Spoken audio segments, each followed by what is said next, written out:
My name is Neha Jakkinpali. I'm a junior, and today I'll be presenting on seam carving. Typically, resizing is done by scaling or cropping, but this alters the composition and can remove important details.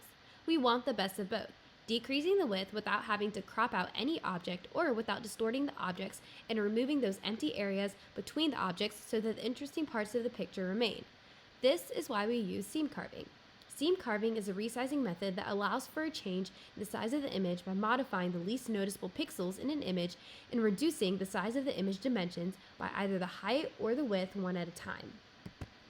For my algorithm, I calculated the energy at each pixel using the gradient energy function. The higher the energy, the less likely the pixel was included as part of the seam. The formula I used is right up here, the square root of the absolute value of a squared plus the absolute value of b squared. From that, I found the vertical seam of the minimum total energy, and then I removed the seam from the image. All the images I'm about to show you are my personal own. The first set shows the Canada buildings. On the left, you can see the horizontal carve. This shows more of a cropping at the top of the buildings, so some of that is cut out. And then the vertical carve on the far right shows a shrinkage from left to right, and then this shows more of the buildings colliding in the far back. This shows a combination of both the horizontal and vertical carve, and I think this does a very good job of demonstrating that. Set 2 is the Great Wall of China. As you progress towards the right, you can see the vertical carve showing a shrinkage from left to right. And then this shows an even more shrinkage of the vertical carve, and as you can see, the details are becoming less and less prominent. This shows the horizontal carve. As we progress, you can see that part of the mountain is being cut out. This shows a combination of both the horizontal and vertical carve, and I think it does a very good demonstration of doing that. Set 3 is the Duke building. You can see the horizontal carve here, and part of the building is cropped out from the very top.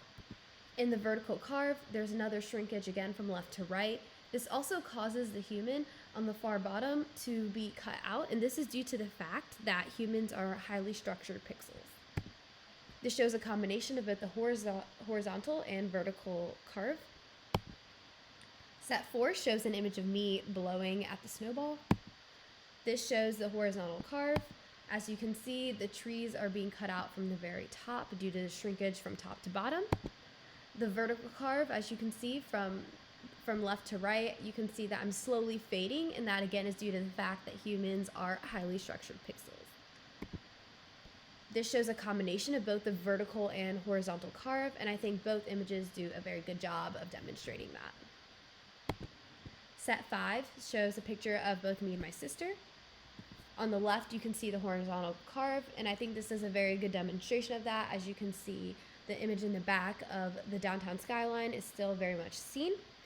On the far right, though, you see the vertical carve. This doesn't do nearly as much of a good demonstration, and that's due to the fact that my sister is fading out. And that, again, is due to the fact that humans are very highly structured pixels. And so this shows an example of a very extreme shrinkage. In conclusion, for the strengths, I found it very effective at removing blurriness and keeping the image very constant. In terms of weaknesses, if the whole image had high energy, the removal of even a small number of seams caused a very noticeable distortion, and this was seen with the humans in the last two figures. In terms of improvements, if I found better images that fit the seam cuts and maybe showed even more snapshots rather than making very big jumps. And finally, in terms of applications, this technique is particularly useful for use on mobile devices with limited screen size. The ability to use the same source material in cross-platform multimedia applications is very much requested in today's day and age. Image and video content must change size to fit, which is where seam carving can be especially useful even in the entertainment field. Glad I had the opportunity to apply it in this project. Thank you.